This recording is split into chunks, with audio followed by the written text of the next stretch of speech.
What's going on, everybody? It's relationship expert Terry Duran, and today I'm going to be talking about insecurity in a relationship.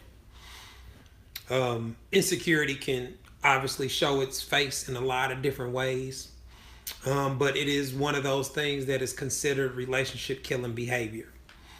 So I'm gonna give the people that are watching on Instagram a minute to get logged on before I get into the meat and potatoes of the discussion. Now I already know this is a super sensitive topic. I know people get in their feelings whenever you bring up the word insecure, whenever you imply that they insecure. I really don't understand why. You know what I'm saying? It's just another word, but whatever. We'll talk about it. What is and isn't insecure. And some of these silly examples that people try to use when discussing topics like this. All right. So we're going to be talking about insecurity in a relationship. Now, the word insecure means that somebody is uncertain about a situation. So when you're insecure, you could be insecure about your weight, about a lot of different things, about your finances, about your status, about your relationship, right? But in this instance, we're only talking about in regards to a relationship. So those of y'all whose brains is all over the place, let's stay focused on insecurity within a relationship. So let's simplify the conversation. We're only talking about insecurity within a relationship, meaning somebody having the fear of being cheated on or being left for someone else. Those two things. You are concerned or worried that your spouse is very likely to cheat on you or leave you for somebody else. So when somebody has that type of a mindset where they are not secure, they don't feel confident that their husband's gonna be real and be loyal to them. When you don't trust the person that you're with, you don't have confidence that they're going to do what they're supposed to do. You try to put safeguards in place to prevent it from happening. Or in other words, you behave in insecure ways.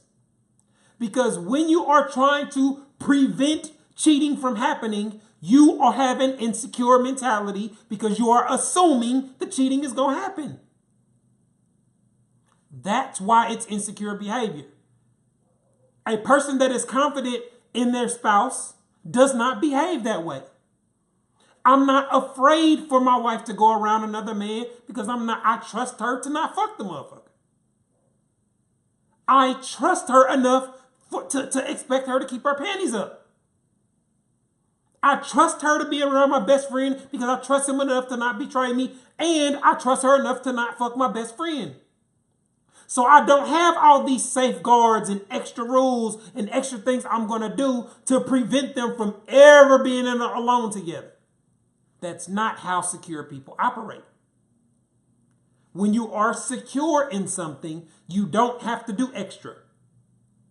You don't have to go above and beyond if you are secure in your relationship and your spouse. That's the difference. So when we're talking about people that are insecure, they don't have that confidence. They don't trust their partner to behave that way. They don't trust their partner to curve the advances.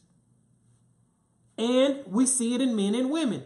Some men can't handle being with attractive women. But men that are used to fucking attractive women are used to other men trying to fuck their girl. They used to other men sliding in their girls' DMs. You know how frustrated I would have to be if I was concerned with every dude that shot at my wife? That's what insecure people do, though. Let me log into her shit. Let me make sure she ain't got no DMs. Like that's insecure behavior. If I'm going to sneak in your phone, if I'm going to try to catch you doing some shit, if I'm going to steal your password, if I'm going to go through your DMs, I'm not secure. I don't give a fuck if my wife have a conversation with some dude in her DM. Long as she's not trying to fuck them or link up with them or kick it with them, what difference do it make?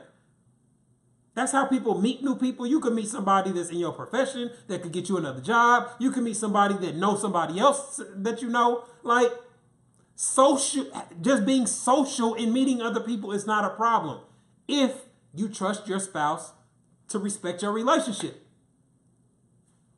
See the difference?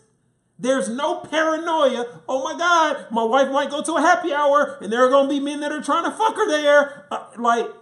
I'm not paranoid about that because I trust her. She doesn't have to be paranoid about me going around. I see chicks I want to fuck everywhere. Everywhere I go, I see women that I will fuck. Does that mean I should be restricted to staying in the house? Or does that mean my wife should have enough trust in me to respect my marriage? Which one is it? Because you can't have it both ways.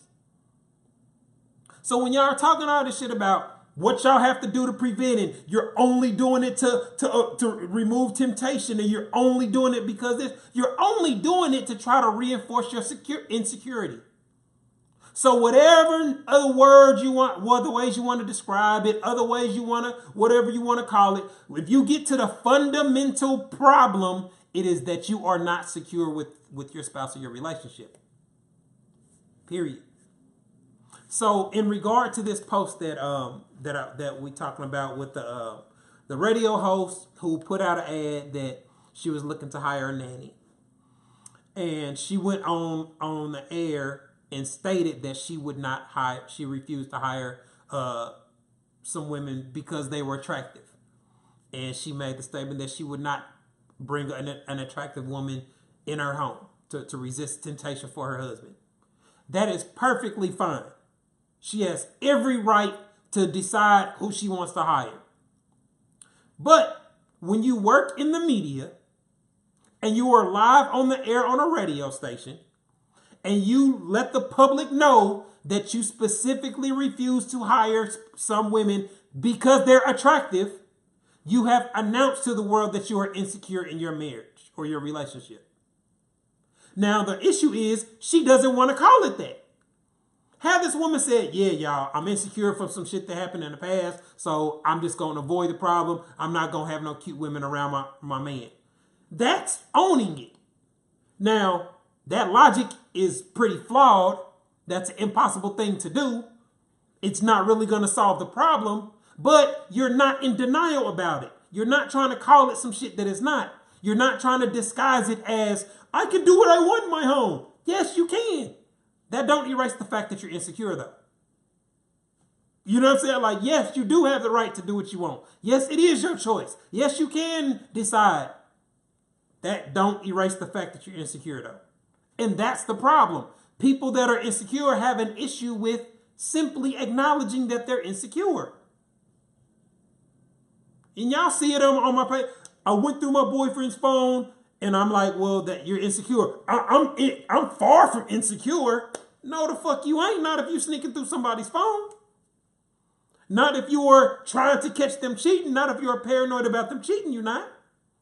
You are directly on top of insecure. You're not far from it. If you locate yourself, you're going to have a big ass circle of insecurity around you. So it's not, and there's nothing wrong with being insecure. Sometimes your partner can do something that causes insecurity, causes you to be suspicious of their behavior. We're human. We notice changes in behavior. We notice suspect shit. But you can't be insecure and pretend to not be or get offended when somebody acknowledges it. That's all we're saying. Own it. I say this all the time. You cannot behave a certain way and then be mad at somebody using the word that describes that behavior. If you are 200 pounds overweight, you cannot be upset that somebody said you were obese. If you 4'11", you can't be mad somebody called you short. If you 6'11", you can't be mad that somebody called you tall. It's just that simple. Certain things, It is what it is. Well, I mean, you cannot have a problem with somebody calling something what it is. That's it. That's pretty simple. You know what I'm saying? Like, that's pretty fair. That applies to men and to women. What's unreasonable about that? What's unrealistic about that? What is unrealistic about calling something what it is? You want when you do something positive, you want it to be called what it is. Why can't you have that same energy when somebody's acknowledging something that's bad or problematic? Why is that? Why does the world have to be turned upside down because somebody doesn't want to be called insecure? Those are the type of things that create problems and make it hard to discuss these type of topics. Because people want to ignore facts and only acknowledge certain things. If you go back through the comments, you'll see people dancing all around the simple topic. She doesn't want to acknowledge that she's insecure. She wants to keep bringing up everything that we've already acknowledged is right. Yes, you have the right to choose. Yes, you have the right to make a decision on who comes in your house or not. But the decisions that you're talking about, though, are rooted in insecurity. Very, very simple. And so now this idea that people are saying that she was ambushed on air.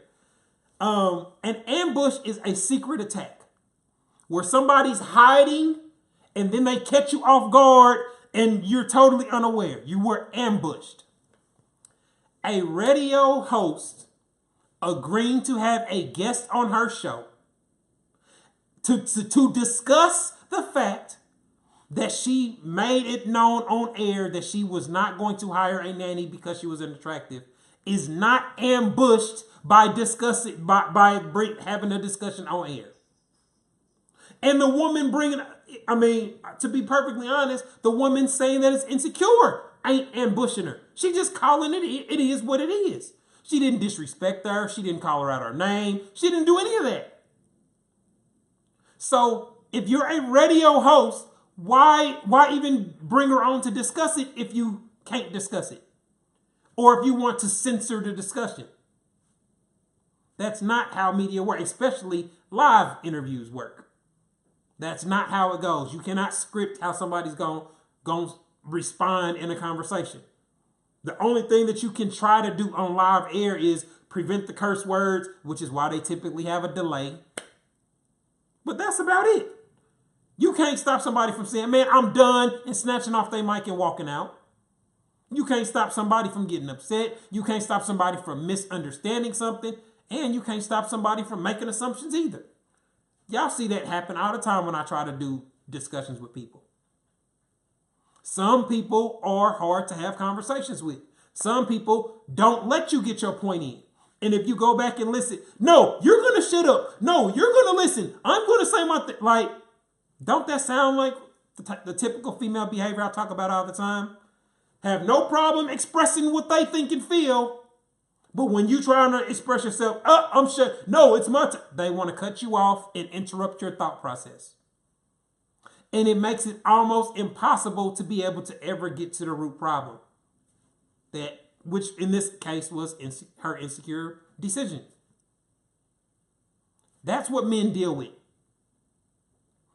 Where he's trying to get to one point, but she's bringing up everything else. And I'm so mad and I'm so angry and I'm so disrespected and you ambushed me. Instead of, why don't you just admit that you was insecure and that what really ain't fair. It's really not fair to discriminate against somebody just because they cute. And I see the people that they love to do these kind of comparisons or ask me these dumbass questions. Would you let your wife be around a man that she likes and this and that and that? Like, if she's put out an ad that we needed something around the house, if she was famous and she needed a bodyguard, I'm not gonna be like, no, he's too handsome. He's too handsome. No, he's too handsome. You gotta choose somebody ugly.